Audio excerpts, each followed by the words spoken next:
Amen. Bon, hier on a lu Psaume 29. Qui a aimé le Psaume 29 hier? La voix de l'Éternel. La voix de l'Éternel, elle fait enfanter les biches. La voix de l'Éternel brise les cèdres du Liban. La voix de l'Éternel fait réverdir les déserts. La voix de l'Éternel assèche les mers. La voix de l'Éternel enlève les biomes dans le ventre des femmes. La voix de l'Éternel chasse le cancer. La voix de l'Éternel répare les postes radio. La voix de l'Éternel répare les cuisinières. La voix de l'Éternel ressuscite les vaches mortes. La voix de l'Éternel fait tellement de choses que nous sommes heureux d'avoir la voix de l'Éternel. La voix de Dieu est notre héritage. Dieu nous l'a donné, il ne s'en repentira point. Il ne se repent point de ses dons ni de son appel. C'est votre héritage. Vous croyez cela? Alors, on va encore parler de la voix de l'Éternel un tout petit peu, en 15-10 minutes. Mais là, on va lire la voix de l'Éternel en concentré. Amen. C'est-à-dire que, si vous voulez bien vous lever, on va juste lire un bout de passage dans Luc chapitre 7.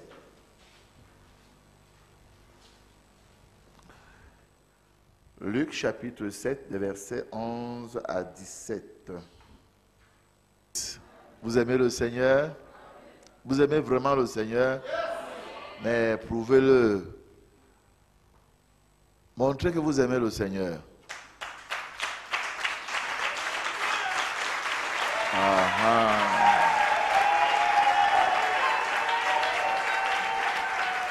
Amen.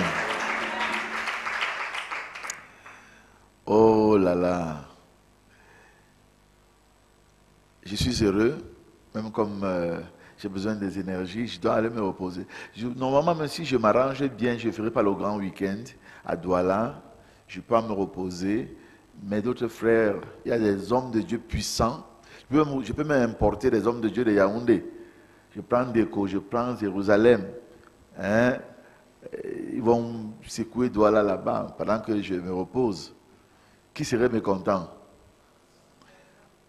Parce que vraiment, si je me repose, ce serait bien pour vous. Parce que quand je suis fatigué, bon, vous voyez, ce n'est pas formidable. Ok, nous prions. Nous sommes heureux, Seigneur, de t'appartenir. Nous sommes l'ouvrage de tes mains et la propriété de ton royaume. Béni soit ton précieux nom. Tu nous as créés pour ta gloire. Par nous, à travers nous et au milieu de nous, tu manifestes tes œuvres magnifiques, tes œuvres puissantes.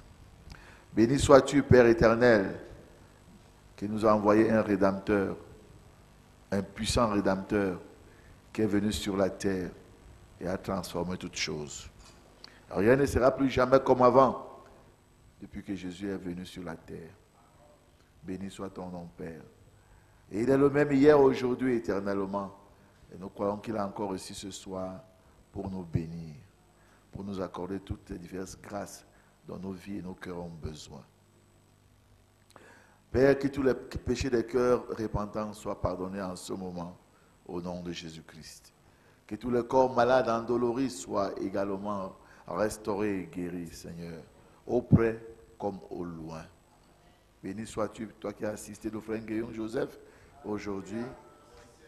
Merci aussi pour l'assistance de tous les autres hommes de Dieu, auprès comme au loin. Pas seulement des hommes de Dieu, mais des frères et sœurs.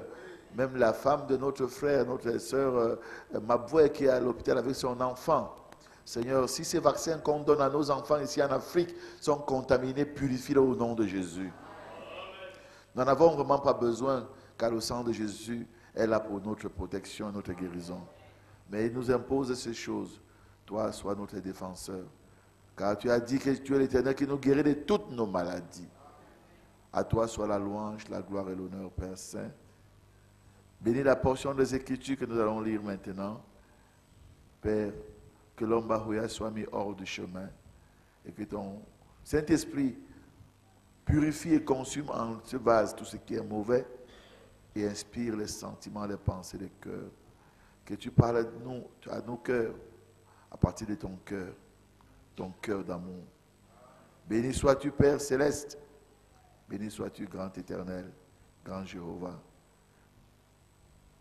À toi soit la louange, l'honneur et la majesté par Jésus-Christ notre Sauveur. Bénis ceux qui sont auprès comme ceux qui sont au loin, dans le pays comme hors du pays, qui nous suivent en ce soir. Que ta grâce soit avec tous, même avec ceux qui nous suivront plus tard par la magie des ondes. Nous te prions au nom de Jésus-Christ. Amen.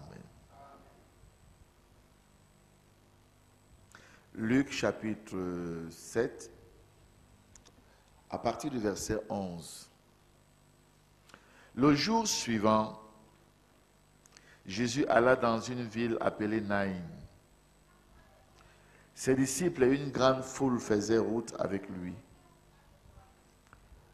Lorsqu'il fut près de la porte de la ville, voici on portait en terre un mort, fils unique de sa mère, qui était veuve, et il avait avec elle beaucoup de gens de la ville. Le Seigneur l'ayant vue, fut ému de compassion pour elle et lui dit, ne pleure pas. Il s'approcha et toucha le cercueil. Ceux qui le portaient s'arrêtèrent. Il dit, jeune homme, je te le dis, lève-toi. Et le mort s'assit et se mit à parler. Jésus le rendit à sa mère. Tous furent saisis de crainte et ils glorifiaient Dieu, disant, un grand prophète a paru parmi nous et Dieu a visité son peuple. Cette parole sur Jésus se répandit dans toute la Judée et dans tout le pays d'alentour. Que Dieu bénisse la lecture de sa parole. Asseyons-nous. Alors, comme vous voyez, je n'arrive même plus à prêcher depuis un temps, tellement je suis émerveillé par ce que Dieu fait. Je suis émerveillé de découvrir que j'avais dans mes mains, depuis plus de 40 ans, un trésor que je ne connaissais pas. Et je suis émerveillé de voir. J'ai chanté toujours quelque chose qui me poussait à aimer les bandes, à les faire écouter à l'église. Parfois les gens dormaient. Parfois on me disait non, quand tu mets les bandes, les gens dorment, c'est bon quand on prêche. Bon, pour faire des compromis, j'avais même voulu que des frères présentent les brochures, mais je ne me sentais toujours pas satisfait. J'étais obligé de revenir aux bandes. Et aujourd'hui, mon grand bonheur, comme je disais hier, c'est de voir que non seulement moi, mais aussi les frères et sœurs aiment écouter les bandes. Parce que les gens découvrent que c'est la voix de Dieu. Les gens voient les effets, les bénéfices concrets de la voix de Dieu dans leur ménage, dans leur vie, dans leur santé, dans leur business. Amen. Il y a un jour, il y a un jeune frère ici, il n'est pas là ce soir, le jeune pasteur Salomon, il est orpailleur. Alors, là-bas, ils creusent l'or là-bas à l'est. Et puis, les villageois n'étaient pas contents parce qu'ils n'avaient pas bien mangé, comme on dit. Ils n'ont pas eu assez de nourriture. Donc, ils ont envoyé un esprit de Mami Wata qui criait à côté, si bien que tous les ouvriers avaient peur. Et le Mami Wata criait comme un bébé. Il faisait qu'il criait. Alors, ça fait que tous les ouvriers étaient vraiment dépassés, ils ne travaillaient plus. Quand le frère vient, on le lui dit. Ah! Le frère donc, il part, il prend la ligne de prière, il met dans l'appareil, il met le volume. Dès que le Mami Wata entend la voix de Dieu, bam, il s'enfuit. Il est parti loin. On entendait comment il criait loin là-bas. Et les gens ont été libres pour continuer le travail. La voix de Dieu arrange les business. Amen. C'est merveilleux, frère. C'est merveilleux. Comme je disais hier, le fils du frère Lissok, qui a arrangé son ordinateur par la voix de Dieu. Hein? Le frère Maboué qui a arrangé sa cuisinière avec la voix de Dieu. L'autre jour à Douala, c'était le frère Moukodi qui a arrangé son poste radio par la voix de Dieu. Si la voix de Dieu arrange le poster radio, la cuisinière et quoi encore j'ai dit là, et le laptop, qui sont des appareils, à plus forte raison n'arrangera-t-il pas ta santé? Toi qui as été fait à l'image de Dieu. Dieu a dit que depuis longtemps, je prends plaisir à ton bonheur. Ça, c'est la voix de Dieu qui a parlé. Alors, prends la voix de Dieu, mets-le dans ton business. N'aie pas honte. Mets la voix de Dieu dans ton bureau. Mets la voix de Dieu dans ta voiture. Mets-le dans ta chambre. Mets-le au salon. Mets-le à la cuisine. Mets-le au WC. Oui, monsieur. Amen. Même l'eau que vous voulez, vous lavez. Qu'est-ce qu'entendre la voix de Dieu? Vous savez, je vais vous le démontrer bientôt, que l'eau est transformée selon la parole qu'elle entend. Et elle agit en conséquence. C'est pourquoi les catholiques bénissent l'eau. Et les moines bouddhistes bénissent l'eau parce qu'ils ont découvert cela. Et la science a démontré, amen, la science a démontré que l'eau a une mémoire. L'eau entend. Donc quand vous bénissez la nourriture, vous voyez même dans les villages, quelqu'un prend une eau ou le vin, il parle, il te donne, tu bois, tu guéris. Il a mis des paroles de bénédiction dans cette eau, tu bois, tu guéris. Oui, monsieur, l'eau a cela. C'est pourquoi quand vous bénissez la nourriture, ne faites pas ça à la légère. Non, l'eau entend. Tout entend, tout. Même le jour où Josué finissait de son ministère, il a mis une pierre, une grosse pierre. Il a parlé, le peuple a parlé. Il dit au peuple, cette pierre a entendu tout ce que vous avez dit. Parce que, et la science démontre aujourd'hui, la physique quantique démontre aujourd'hui que tout entend. Mais je vais vous dire, on est dans un sermon pour ce soir. On n'est pas dans si je suis avec vous dimanche après-midi comme ça là, je vous fais des projections. Ah non, vous serez super bénis, super contents, super heureux. Vous aimez le Seigneur? Donc c'est pourquoi quand Jésus a dit remplissez les vases. Amen. On a rempli. Il n'a même pas prié pour l'eau. Il n'a rien dit. Il a seulement puisé. Amen. Puisez et donnez-en à l'ordinateur de la fête.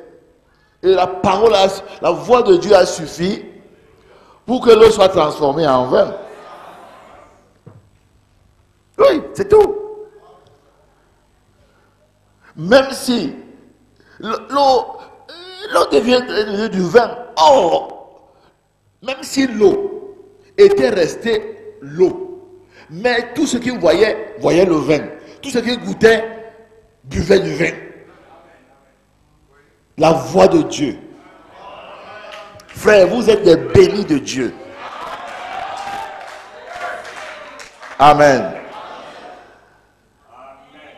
Et le prophète nous dit, la parole de Dieu se manifeste pendant qu'elle s'exprime. Parce que Jérémie a dit, l'action de Dieu suit sa parole. Donc quand elle parle, elle a dit le prophète la même puissance de création qu'elle avait à la Genèse.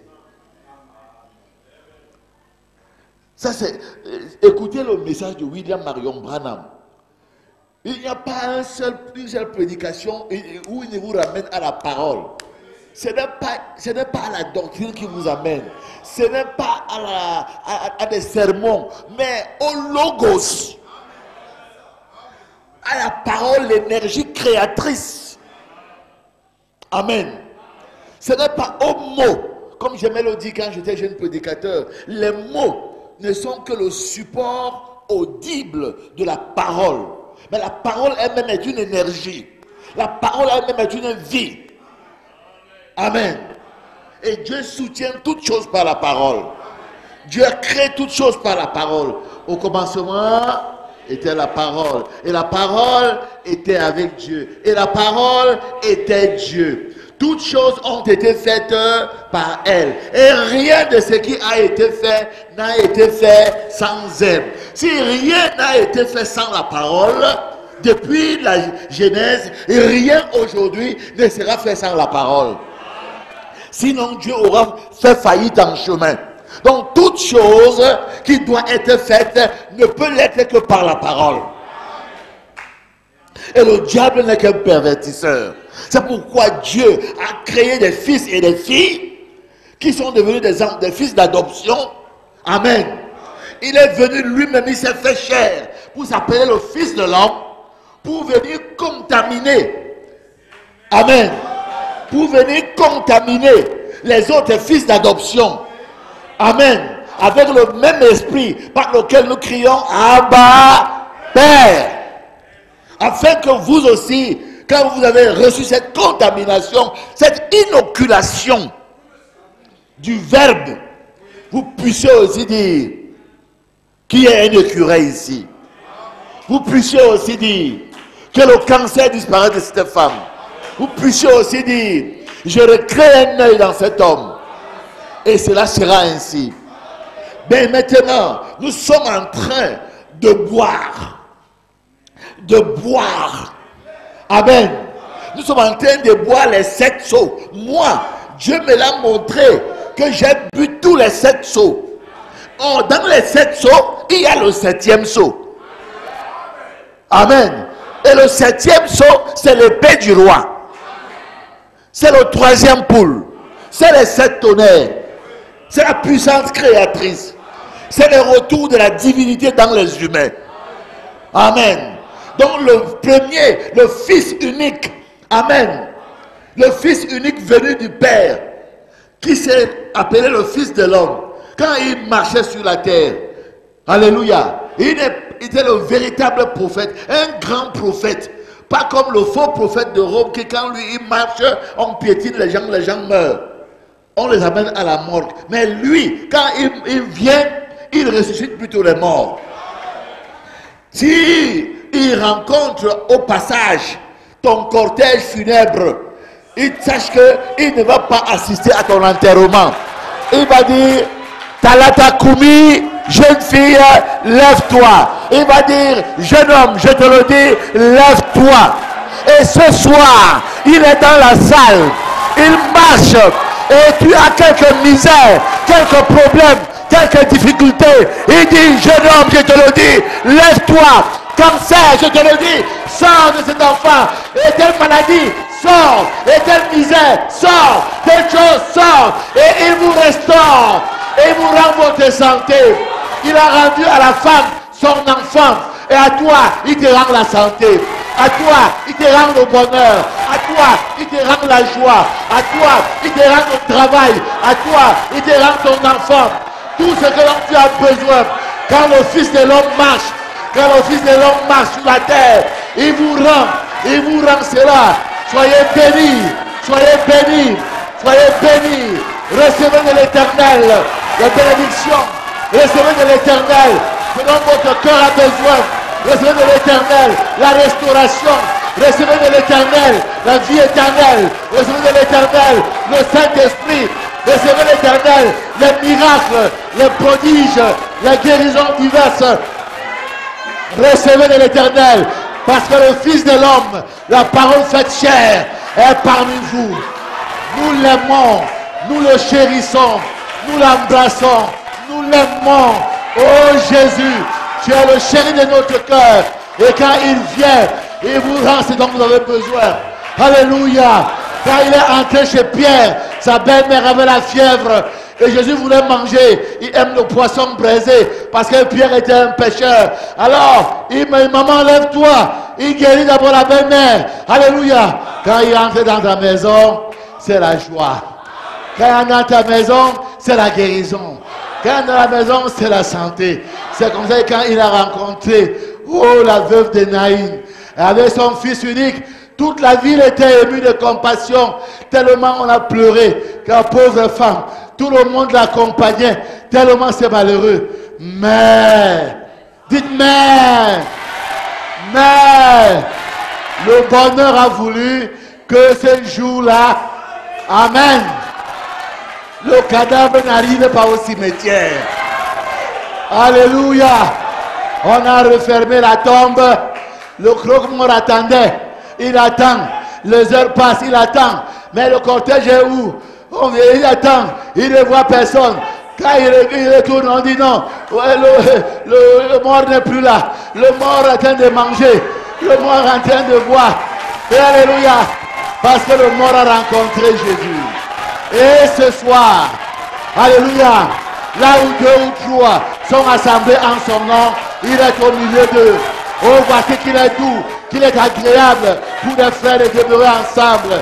C'est comme l'huile précieuse qui est répandue sur la tête, descend sur la barbe d'Aaron, sur le bord de ses vêtements. C'est comme la rosée de l'Hermon qui descend sur les montagnes de Sion. Car c'est là, dites c'est là, c'est ici que l'Éternel envoie la bénédiction et la vie pour l'éternité.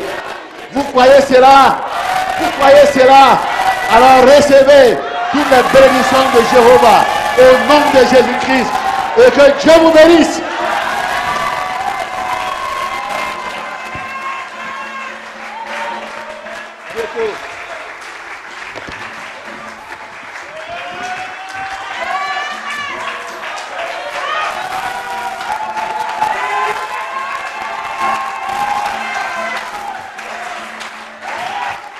Il m'aime tellement, il m'aime tellement, il m'aime Jésus.